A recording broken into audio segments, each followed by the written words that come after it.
Bonjour à tous et un grand merci à Stanislas pour ses mots d'accueil.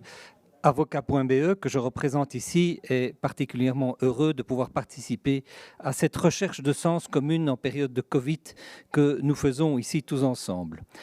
Nous allons donc vous parler de la signature digitale et je voudrais rattacher ce sujet à ce que nous avons déjà entendu ce matin. Sébastien Boller nous a dit qu'en France, 50% des gens s'interrogeaient sur le sens de leur travail. J'espère que ce chiffre est moins important chez les avocats parce que la vie d'avocat est exigeante et elle ne se conçoit pas sans un minimum de sens qui peut soutenir l'action de l'avocat. Ralph Verswey-Welt nous a parlé de l'impact du Covid, notamment sur la profession d'avocat. Il est important, orienté vers le digital. Et Bram van Drom nous a parlé de la nécessité d'une présence en ligne. Par rapport à ces apports, j'en ajouterai un, c'est celui de garder la spécificité de notre profession à l'esprit quand on utilise les outils en ligne. Ça fait longtemps que nous mettons l'accent sur la sécurité.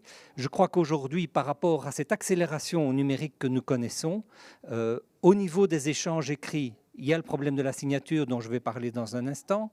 Au niveau de la visioconférence, il faut se poser aussi des questions, comme l'a fait le Conseil d'État dans un avis récent au sujet d'un projet de loi, sur la sécurité, la protection de nos valeurs fondamentales, celles qui font que nous avons un rôle à part reconnu par les plus hautes juridictions européennes et belges, le respect du secret professionnel, le respect de la confidentialité et aussi le respect de la protection des données personnelles. Alors, j'en viens maintenant au cœur de ce sujet, la signature électronique. Très rapidement, un petit point théorique, on distingue trois types de signatures, la signature électronique et la signature électronique avancée. La signature électronique, c'est toute donnée électronique jointe à d'autres données sous forme électronique. Donc, par exemple, beaucoup d'entre vous connaissent l'outil DocuSign, certainement. Là, c'est une simple signature électronique.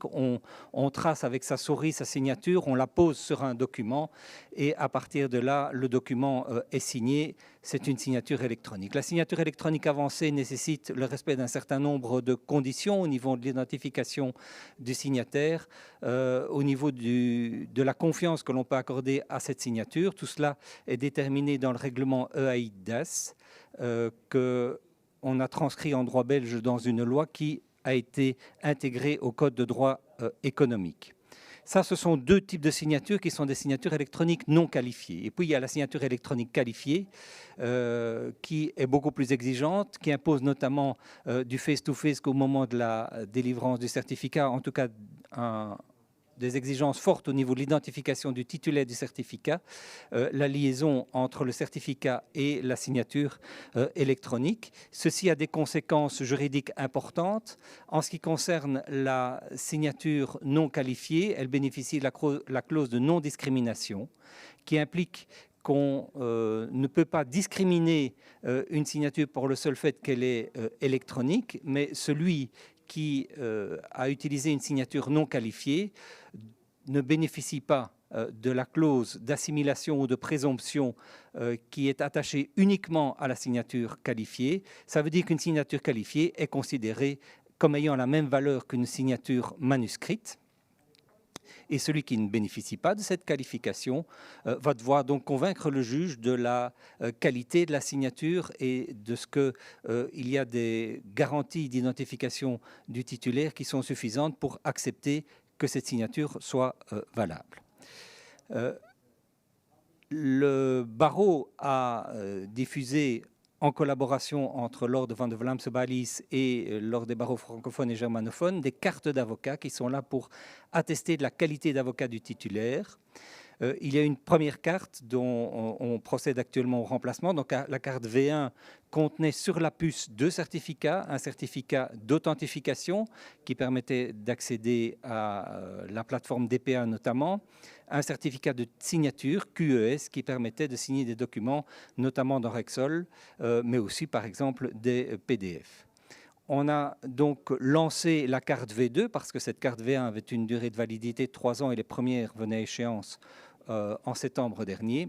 Dans la carte V2, il y a, comme auparavant, un certificat d'authentification, AES, qui permet de s'authentifier comme avocat, mais qui permet aussi, ça c'est une nouveauté, de signer notamment des courriers électroniques, mais aussi des documents de type Word ou PDF. Ça permet donc de signer, mais c'est une signature non qualifiée.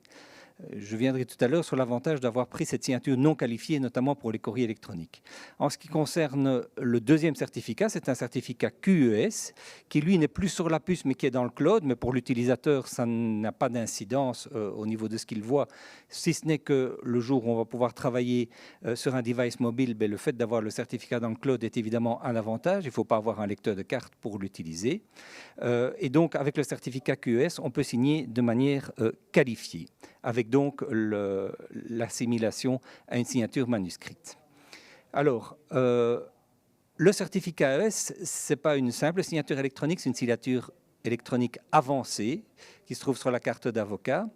Ça permet de signer avec son code PIN à 4 chiffres, et le fait qu'on soit sur une signature non qualifiée évite que l'on soit obligé, à chaque fois qu'on envoie un mail que l'on veut signer, évite de devoir resigner à chaque reprise. Donc on intègre une première fois sa carte dans son lecteur de carte, on rentre une fois le code PIN, et puis par la suite, on peut envoyer toute une série de mails qui seront signés, tandis que si on passait par un certificat qualifié, à ce moment-là, il aurait fallu à chaque mail apposer sa signature. Ça aurait été impraticable pour les avocats et ils n'auraient donc pas respecté leur obligation qui existe seulement du côté francophone dans le code de déontologie, qui prévoit donc la correspondance électronique de l'avocat est signée au moyen d'une signature électronique. Ce certificat AES permet aussi de signer des Word et des PDF, mais d'une manière donc non qualifiée. Et l'utilisation de ce certificat se fait au moyen d'un middleware, donc un petit programme qui devra être téléchargé sur l'ordinateur en local. C'est donc prévu pour les prochaines semaines. Voilà comment ça se passe par rapport à un mail. On a le mail, on intègre sa carte, le système constate que la carte a été intégrée, demande la signature et on peut constater qu'il y a un certificat qui est joint. Et comme vous le savez, ce mail ayant été signé, il va apparaître dans les logiciels de gestion de courrier avec un macaron certifiant la signature du mail. Notons que cette signature est parfaitement suffisante pour répondre à l'obligation qui existe au sein du code de déontologie de l'avocat. En ce qui concerne la signature qualifiée, je vous ai dit c'est un certificat QES qui est dans le cloud.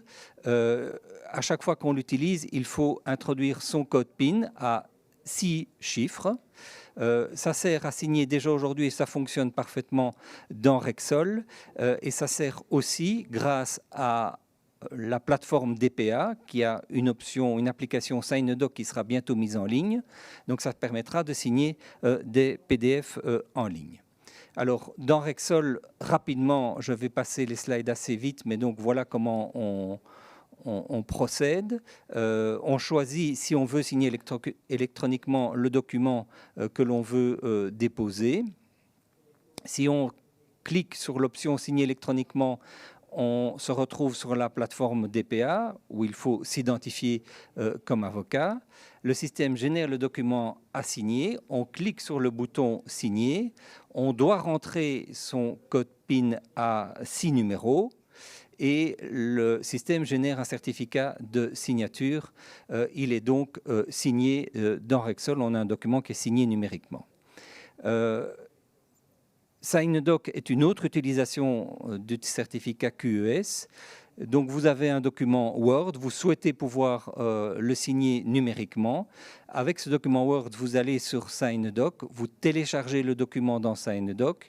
Ensuite, vous apposez votre signature à 6 digits et le document va être muni d'une mention indiquant qu'il a été signé par telle personne à telle date. Et dans le lecteur PDF, vous aurez bien entendu la possibilité d'aller voir le certificat de signature électronique qui est joint à cette signature qui a été apposée sur le document PDF.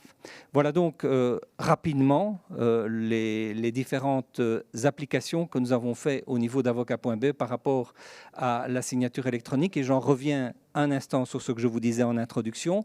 La situation actuelle nous a poussé à utiliser de plus en plus les outils digitaux, et je pense que si nous voulons garantir notre place sur le marché avec nos spécificités, nous devons être attentifs aux questions de sécurité dans l'utilisation de l'adresse électronique qu'on a, dans la signature numérique des documents et des emails, et aussi au niveau des outils de visioconférence que nous utilisons, mais cela, c'est une autre histoire. Merci.